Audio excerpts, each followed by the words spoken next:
اللهم صل على محمد وآل محمد اللهم صل على محمد وآل محمد اللهم صل على محمد وآل محمد بسم اللہ الرحمن الرحیم۔ مشہور روایت ہے کہ عرب کے کسی شہر میں ایک سنارن رہتی تھی جس کا صرف ایک ہی لڑکا تھا۔ ایک روز جب سنارن کنویں پر پانی بھرنے گئی تو اس کا لڑکا بھی اس کے ساتھ ہو لیا۔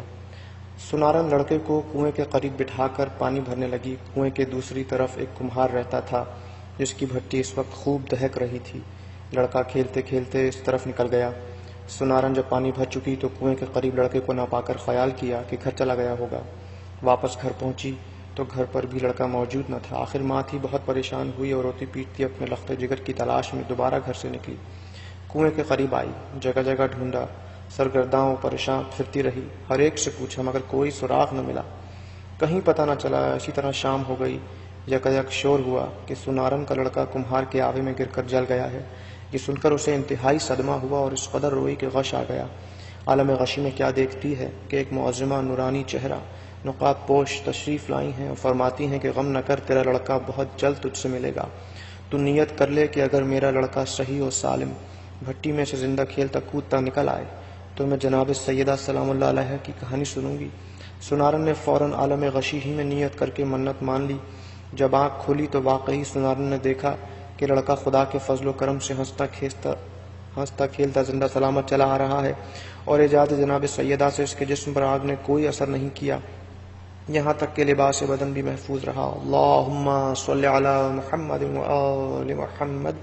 سنارن بچے کو لے کر خوشی خوشی بازار گئی، 2 پیسے کی شیرنی لی اور پڑوسیوں سے کہا کہ میری مراد پوری ہوئی، میرے گھر چل کر جناب سیدہ سلام اللہ علیہ کی کہانی سنا دو اگر کسی کو یاد ہو۔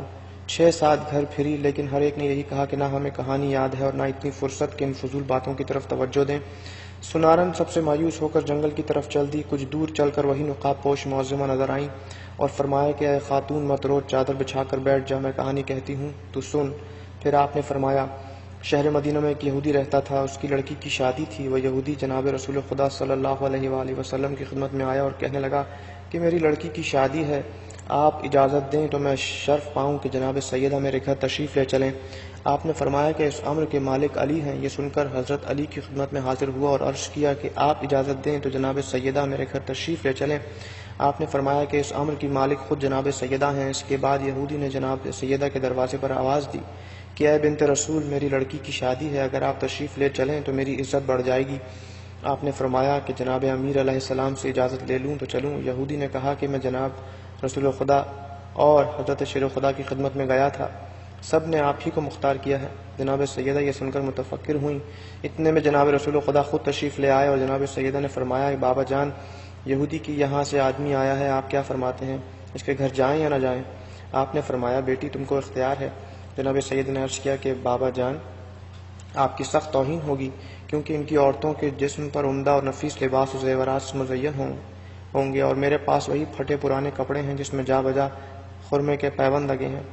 رسول خدا نے فرمایا بیٹی اسی حالت میں جاؤ جو مرضی ہے معبود۔ چنانچہ جناب سیدہ جانے کو تیار ہو گئیں۔ اپنی ڈیوڑی تک نہ پہنچی تھیں کہ حوران جنت آسمان سے نازل ہوئیں اور جناب سیدہ کو لباس فاخرہ پہنایا۔ کچھ حوریں دائیں اور بائیں اور کچھ پیچھے اور کچھ آگے روانہ ہوئیں۔ اس شان سے جناب سیدہ کی سواری یہودی کے مکان پر پہنچی۔ جو ہی آپ یہودی کے مکان پر پہنچی تمام مکان آپ کے نور سے روشن ہو گیا اور ایسی خوشبو پھیلی کہ دور دور تک خوشبو محسوس ہونے لگی۔ یہ شان و وقار دیکھ کر تمام یہودی عورتیں بے ہوش ہو گئیں۔ تھوڑی دیر کے بعد سب کو ہوش آیا مگر دلہن کو ہوش نہ آیا۔ لاکھ تدبیریں کی مگر سب بے سود ثابت ہوئیں۔ دیکھا تو معلوم ہوا کہ روح قفس عنصری سے پرواز کر چکی ہے۔ آنن فانن شادی کا مکان ماتم کدہ بن گیا۔ جناب سیدہ کو یہ دیکھ کر بہت تشویش ہوئی اور فرمایا کہ اطمینان رکھیے، ابھی ہوش آ جاتا ہے۔ اس کے بعد فوراً آپ نے 2 رکعت نماز پڑھ کر دعا کے لیے ہاتھ بلند کیا اور کہا کہ اے میرے معبود، میں بنت رسول ہوں، صدیقہ نام رکھا ہے تو نے بطول کا، جھوٹا نہ کیجیو مجھے صدقہ رسول کا۔ اے میرے معبود برحق، میں تیرے رسول کی بیٹی ہوں، میری عزت تیرے ہاتھ میں ہے۔ تمام لوگ یہی کہیں گے کہ سیدہ کے آتے ہی دلہن ختم ہو گئی، خانہ شادی خانہ غم بن گیا۔ کچھ دیر نہ گزری تھی کہ آپ کی دعا قبول ہوئی اور دلہن کلمہ شہادت پڑھتی ہوئی اٹھ بیٹھی۔ اللہم صلی علی محمد و آل محمد کہنے لگی میں شہادت دیتی ہوں کہ خدا وحدہ لا شریک ہے، حضرت محمد مصطفیٰ رسول برحق ہیں اور آپ ان کی دختر ہیں۔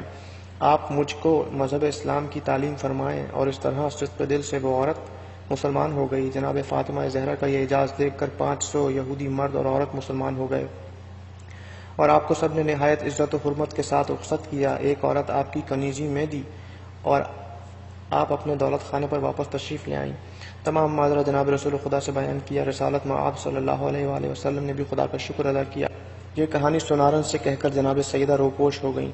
سنارن جب اپنے گھر واپس آئی تو کیا دیکھتی ہے کہ جن جن لوگوں نے کہانی سننے اور سنانے سے انکار کیا تھا اور فضول سمجھا تھا، ان کے گھروں میں آگ لگ گئی تھی۔ جس طرح سنارن کی مراد پوری ہوئی، خداوند عالم جناب سیدہ صلوات اللہ سلام اللہ علیہ جملہ سننے والوں کی مرادیں پوری کرے۔ آمین ثم آمین بحق محمد وآل محمد۔ اللہم صلی علی محمد وآل محمد۔